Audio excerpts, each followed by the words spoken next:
Hi friends, इस मनीष और bank Nifty की इस डेली एनालिसिस में आप सबका स्वागत है। फ्रेंड्स, बाजार इस वक्त छोटे से एक डाउन ट्रेंड में चल रहे हैं और आपको बाजार में एक छोटा सा करेक्शन देखने को मिल रहा होगा। जो ये करेक्शन मैंने वीकली एनालिसिस में भी बताया था कि यहाँ से करेक्शन पॉसिबल है क्योंकि हम लोग मेजर रेजिस्टेंस के आसपास खड़े हैं। और अभी छोटा सा हम रिव्यू कर लेते हैं कि देखिए बाजार ने ये जो 44,844 का जो लो था प्रीवियस वीक का, उसको ब्रेक करके अब 44,745 टेस्ट कर लिया है और 44,787 जो कि ये ग्रीन कैंडल का हाई है, इसको भी अब ब्रेक कर दिया है। अब हम इस कैंडल के अंदर इस वक्त ट्रेड कर रहे हैं। ठीक है, हम लोग मंथली चार्ट पे भी हल्का सा रिव्यू कर लेते हैं कि देखिए मंथली चार्ट पे जो प्रीवियस मंथ का हाई था 44,790 का, ठीक है, और इस वक्त हमने जो आज की क्लोजिंग दी है वो उसके नीचे दी है।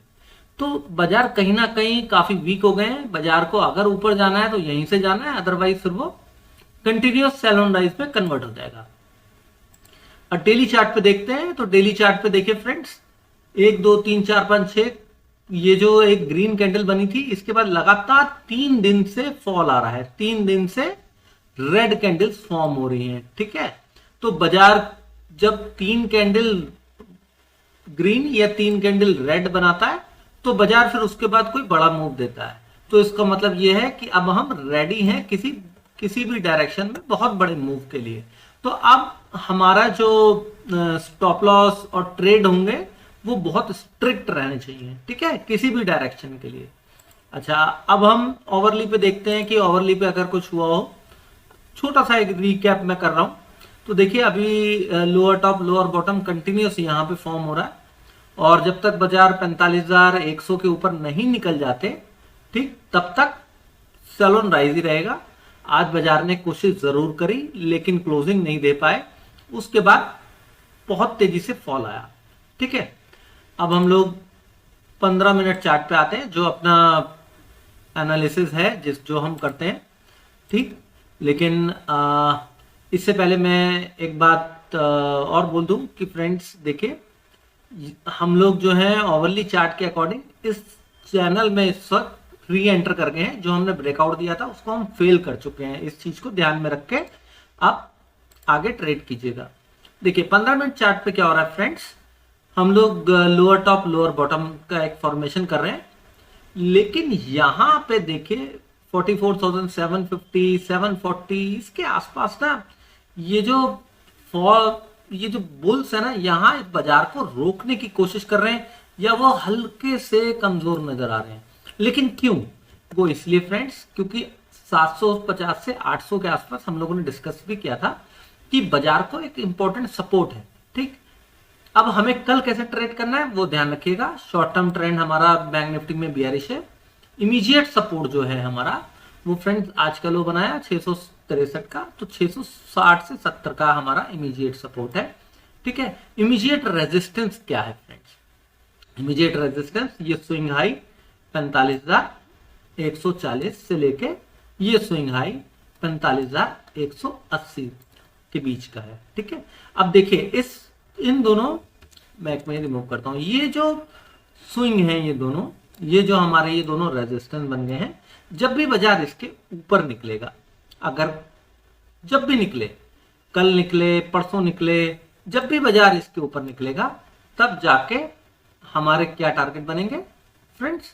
45,360 का पहला टारगेट बनेगा और उसके बाद हम वेट करेंगे। अगर बाजार 45,420 के ऊपर निकलता है फिर 500 655 के टारगेट आएंगे। आप बोल रहे होंगे कि जी 45,200 तो अभी यहां से 45,140 180 काफी दूर है, कल कैसे ट्रेड करना है?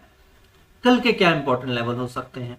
ठीक है, देखिए पहला, अगर हम लोग फ्लैट खोलते हैं या छोटा सा गैप डाउन देते हैं और 660 से 70 के नीचे चलते हैं, तब हमें पहला टारगेट क्या मिलेगा? 44,500 का, और दूसरा टारगेट जो है 44,335 का मिलेगा। ठीक है, एक तो ये हो गया। अगर हम छोटा सा कहीं गैप अप दे देते हैं, फॉर एग्जांपल ये 44,000 930-40 के आसपास हम चले जाते हैं। ठीक है, यहां पर क्या है फ्रेंड्स, यहां पर एक छोटा सा रेजिस्टेंस मिलेगा। अगर बाजार इसके ऊपर होल्ड करते हैं, ठीक है, तो हमारे को कल शॉर्ट नहीं करना है, फिर बाजार 45,150 रीटेस्ट करने की कोशिश करेगा। लेकिन अगर बाजार यहीं कहीं कंसोलिडेट करके वापस से ब्रेक डाउन दे दे और 44,900 के नीचे ट्रेड करे, तो फिर हमारा टारगेट सीधा सीधा 44,650 का बनता है।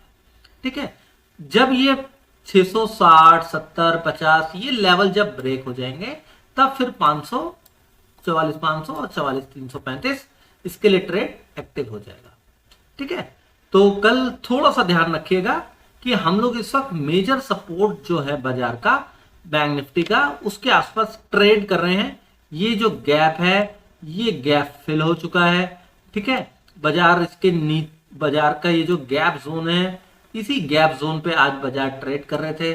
तो अगर बाजार इसके नीचे कल ट्रेड करता है तो बाजार फिर काफी तेजी से फॉल करेगा। ठीक है, अगर बाजार यहां से ऊपर बाउंस देता है तो मैंने आप लोगों के लिए ये रेजिस्टेंस लाइन 44,940 के आसपास तक की ड्रॉ कर दी है। ठीक है, बाजार अगर इसके आसपास जाके आपको रेजिस्टेंस बना के दिखे, चाहे वो 44,940, 50 से लेके 10-20 पॉइंट ऊपर जाके फिर उसको ब्रेक डाउन दे और एक रिवर्सल कैंडल बनाए, तो उस रिवर्सल कैंडल के ऊपर आप स्टॉप लॉस लगा के शॉर्ट कर सकते हैं। अगर आपको, हम लोगों को कॉल में कहां बैठना है फ्रेंड्स, अगर बाजार कल कोई बड़ा गैप डाउन दे दे, ठीक है, 44,780-90 के आसपास है, बाजार अगर सीधा सीधा 44,450 से लेके इस 500 के जोन में खुल जाए, ठीक है, करीब करीब 200-250 पॉइंट का एक फॉल दे दे, तो क्या है ना फ्रेंड्स कि बाजार कंटिन्यूस फॉल हो रहा है, तो इतनी जल्दी बाजार नीचे गिरेगा नहीं, वहां पे होल्ड करेगा। तो वहां पे होल्ड करके अगर प्राइस एक्शन बनाता है, ठीक है, ऊपर की तरफ निकलता है और फिर ये 770 को, ये जो आज का लेवल है, इसको क्रॉस कर जाता है, ये जो लास्ट की 15 मिनट की कैंडल है, ये 800 तक की पकड़ लीजिए फ्रेंड्स। अगर इसके ऊपर ट्रेड करने लगता है, फिर हम कॉल में बैठ जाएंगे और हम 930 तक, 940 तक के लिए ट्रेड ले सकते हैं। 140 पॉइंट हमें यहां पर भी मिल जाएगा। ठीक है, या फिर हमें यहीं पर कहीं 550-60 के आसपास कोई अगर पैटर्न दिखाई देता है, तो हम यहां से डायरेक्टली कॉल में बैठ जाएंगे। ठीक है, और स्टॉप लॉस ट्रेल करेंगे। तो बाजार कैसे कर सकता है, मैं एक बार ये सारी लाइंस को रिमूव कर देता हूं। ठीक है, बाजार कैसे कर सकता है यहां 500 से, कि या तो वो 335 तक चला जाएगा, फिर हम यहाँ पे कॉल ट्राई करेंगे, क्योंकि बाजार नॉन स्टॉप यहां तक आ गया, तो बाजार यहां पे होल्ड करके ऊपर जाने की कोशिश करेगा, या तो 500 से ऊपर जाने की कोशिश करेगा। जहां से भी कोशिश करेगा, अगर ऊपर की तरफ मूव करता है तो हम लोग कॉल ही बाय करेंगे। ये होगा in case of big gap down. अगर बाजार छोटा सा फ्लैट ओपनिंग देके इस रेंज को ब्रेक करता है, या जिगजैग करके इस रेंज के ऊपर ही जिगजैग करके इसे ब्रेक डाउन देता है, तो हम फिर पुट में बैठेंगे। हमारे टारगेट 500 और 335 के होंगे। ठीक है, तो अब ये हमारा डिस्कशन हो गया कि भाई बड़ा गैप डाउन हो जाए 500 के आसपास, तो हमारे को वहां पे प्राइस एक्शन देखना है, या तो वहीं से हमें कॉल में बैठना है, या तो 335 से बैठना है, हमें पुल बैक खेलना है। ठीक है, और अगर बाजार छोटा सा गैप अप देता है, 950 के आसपास आता है, यहीं पे कोई रेजिस्टेंस फेस करता है, तो फिर हमें यहाँ पे शॉर्ट में बैठना है। हम देखेंगे कि ये 770, 80, 700 इस जोन को ब्रेक कर पाता है, नहीं कर पाता, तो यहां तक का हमारा पहला टारगेट होगा। जैसे 670 के नीचे जाएगा, फिर 500 और 335 हो जाएंगे। ठीक है, बाजार फ्लैट खुल के भी ऊपर जाता है, तो भी हमारे को 44,940 के आसपास का प्राइस एक्शन देखना ही पड़ेगा फ्रेंड्स। अगर वो इसके ऊपर टिकता है, फिर 45,120 तक वो दोबारा जाएगा। ठीक है, तो 45,120 से लेके 140 तक का। तो फ्रेंड्स, कल के ट्रेड के लिए मेरे हिसाब से हमने गैप डाउन, फ्लैट खुल के नीचे जाना, फ्लैट खुल के ऊपर जाना और कोई गैप अप, ठीक है, चारों डिस्कशन कर लिए हैं। ऊपर के और नीचे के सारे लेवल डिस्कस हो चुके हैं, और इवन मैंने आप लोगों को यह भी बता दिया है बड़े ट्रेंड के लिए कि भाई हमारे को बुलिश कहां से होना है। 45,140 से 180 ये मेजर रेजिस्टेंस जोन है, या 190 तक का मान लीजिएगा। इसके ऊपर ही हमारे को बाय डिप्स करना है। यहाँ पे हम सेल ट्राई करेंगे। बाय डिप्स कब करेंगे? जब वो कोई डायरेक्ट बड़ा फॉल दे देता है और वहां होल्ड करके ऊपर जाता है, तो बाउंस हम खेल सकते हैं। ठीक है, तो दोनों साइड के लेवल्स माइंड में रखिएगा। अगर आपको एनालिसिस अच्छी लगी हो फ्रेंड्स, तो चैनल को सब्सक्राइब करके बेल नोटिफिकेशन जरूर ऑन कर दीजिए, जिससे कि आपको आने वाली वीडियोस की नोटिफिकेशन मिलती रहे। अगर वीडियो पसंद आई हो तो लाइक कीजिए और शेयर जरूर कीजिए अपने फैमिली और फ्रेंड्स से। तो thank you very much friends.